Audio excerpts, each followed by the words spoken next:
Hello guys, Jesus here, and welcome to my short tutorial series about cannoning for our faction on Complex.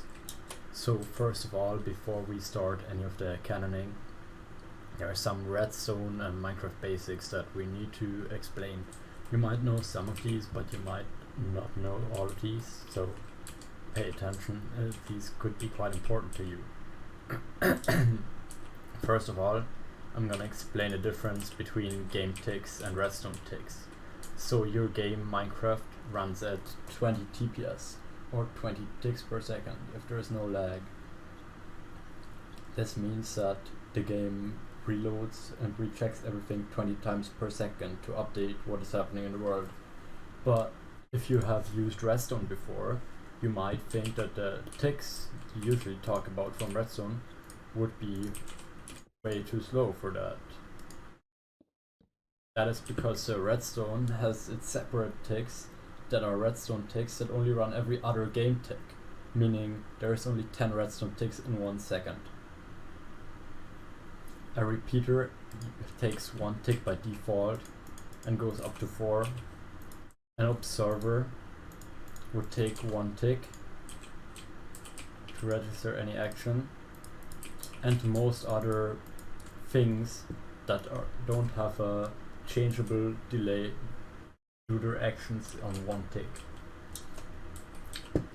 There is still a difference though, since the redstone ticks still run each game tick, but the delays are just 2 game ticks long. That means you can have these be offset by 1 game tick.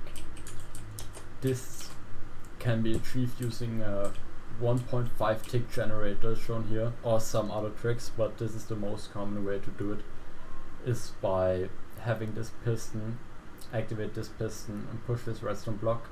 This would in theory take 2 ticks, as each piston takes 1 tick to extend, but due to the pushing of blocks there is some different code there in place that makes it only take 1.5 ticks or 1.5 redstone ticks or 3 game ticks. This can be demonstrated here. As you see, this is on 2 ticks. This here would generate you 2.5 ticks with this 1 tick here and 1.5 ticks here. This being the 1.5 tick generator, and this would give you 3 ticks, meaning these will all go off in a row after each other, even though this is on 2 ticks and this is on 3 ticks. So there is still a difference that you can be used, that you need to be aware of. The second thing I want to get into is delay and repeaters. 1 repeater has up to 4 redstone ticks, obviously, meaning if you use 2 repeaters and a half repeater, you can get a second of delay exactly. 1 TNT takes 1 second to takes 4 seconds to go off, so that would be 10 repeaters exactly. So as you can see here, this lamp will go on at the exact same time as the TNT goes off. That is because I used 10 repeaters on max ticks. Yeah, the repeaters go 1 tick each, but you can still have the difference in game ticks as mentioned before. Then one last thing I want to get into is pulse extenders. If you feel like you press the button and you need a piston to get powered or unpowered and the signal just doesn't last long enough, you can use these easy comparator pulse extenders that look like this, and they can easily be extended by adding more comparators. So as you see, this will take a while to deplete, this will take longer, and this will take even longer.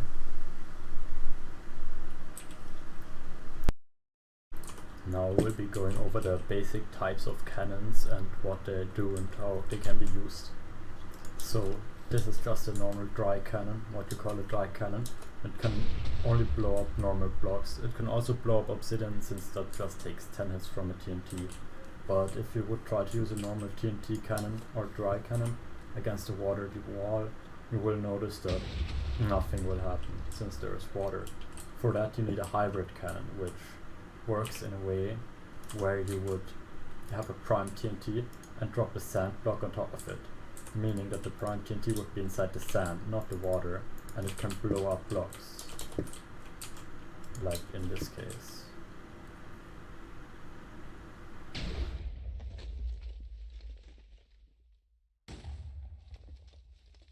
You might have also heard about concrete cannons, which is a new form of cannon introduced in 1.16, or not 1.16, but since concrete powder was added into the game, and is only prominent in 1.16, since that is the only other version in 1.8 or whatever beyond. Concrete cannon works by shooting a concrete powder into a wall, which once it hits water solidifies, and shooting a TNT into the concrete while it solidifies, blowing it up. So there is no need to stack up sand all the way from the bottom. This has a lot of upsides. It can be used at any height, even if there are slabs below that would break a sand. It's very fast, but it also needs to get through further walls or to have a lot of range, very much power, since the concrete powder needs to pass through all the water in just one game tick, or else it will freeze in the middle of the water.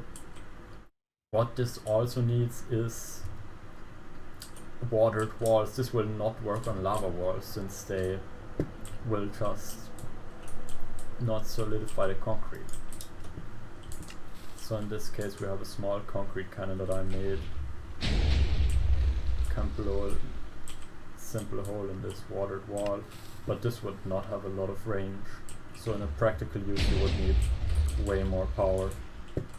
Next up is the last thing I want to demonstrate, is a stacker, which commonly refers to just a normal hybrid cannon that stacks multiple sand at once. There is also the term one stacker, which just means a cannon that just stacks one sand, which you really don't want to use. So in this case we are using a 40 stacker, which takes this sand here and puts it into here. There is currently an issue with this cannon on the server that I don't know how to fix, where these pistons will not pulse. So it can only currently stack 5 blocks. But this should demonstrate the principle.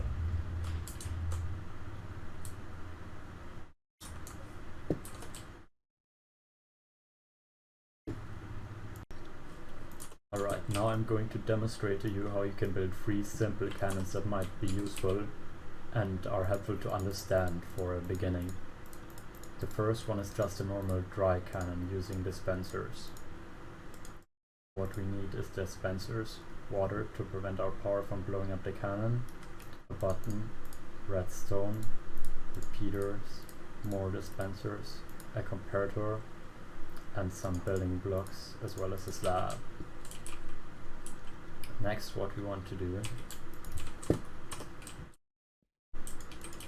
is place our power in. This is what propels anything we shoot forwards. In this case, I'm just going to use a simple 10 power. Then we put water into our power, so nothing explodes. Next we put a slab here and here. This is where we will put the projectiles on, and this is to keep the TNT from flowing out, but still allowing the explosion to transfer energy to the TNT on here. Next we will need to place in our scatter, or what actually explodes. In this case I will be using 4 dispensers, and we'll put them on a comparator clock to summon in more TNT. Next we will power all of these. Just make sure there's TNT in all of these. Then we will connect up these dispensers using a repeater. Note that if you power a dispenser, all the ones around it should also get powered, that is directly facing the same dispenser. Then I'm going to put a comparator here and turn it on and connect it into its own side to create a comparator clock. Put a 3-tick repeater in the back for some delay. And this cannon should be ready to go once we add the button.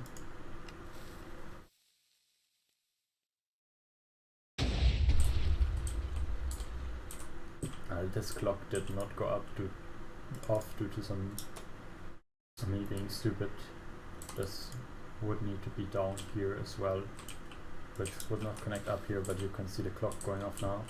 This is enough for the demonstration though.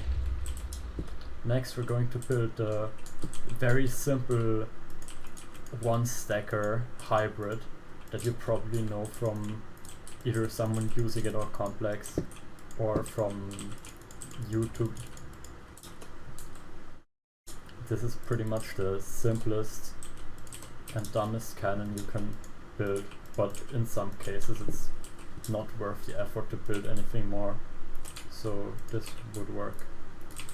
What you want to do is place the TNT and sand here. Then you want to place water in here. Make sure it's 8 water so it connects all the way. Then you want to provide redstone for all the power TNT. Place a button, and now you will want to have a delay of almost 10 repeaters here. So this only gets activated once this TNT almost explodes, since the sand will break once it hits the slab, so we need to fire before that happens. So what we have here is 1, 2, 3, 4, 5, 6, 7, 8, 9. So we need to actually add another repeater. I will put this on 2 ticks for now. This is good enough for our purposes. Then we fill the TNT in here, that will propel the load, and we add a little barrel so the TNT will go down and get stacked on top of instead of going up and landing above the sand.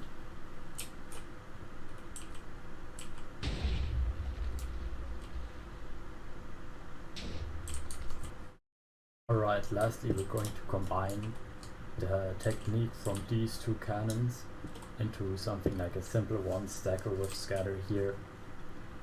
We take the dispenser power from this cannon and beef it up a little bit with some repeaters going into the side.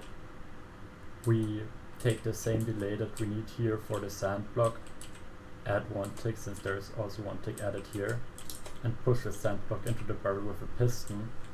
We also copy the power from this cannon with a little bit more delay, so it is time for the sand to fall on top of it. And that will give you a simple one stacker. In this cannon you can also disable the scatter if you need to make a hole up here to shoot through again, which will just stack a sand block.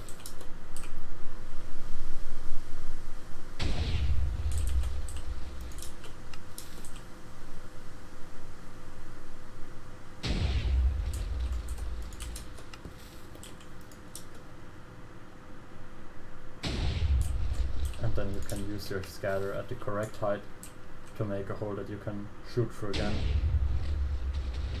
In this case we haven't stacked high enough, but you would need to check that for the walls you are cannoning. Right, lastly for this first episode I will be explaining some cannoning terms that you might have heard that you maybe don't know exactly what they mean.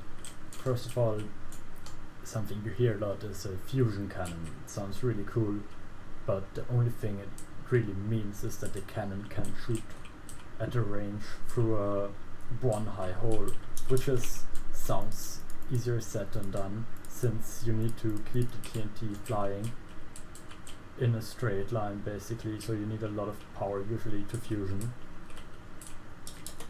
The second thing you sometimes hear, often in combination with the term fusion, is parafusion, which stands for parallel fusion, or in general just a parallel cannon, meaning that the power has 2 phases. Usually you use the 2 sides of the power for this that are offset.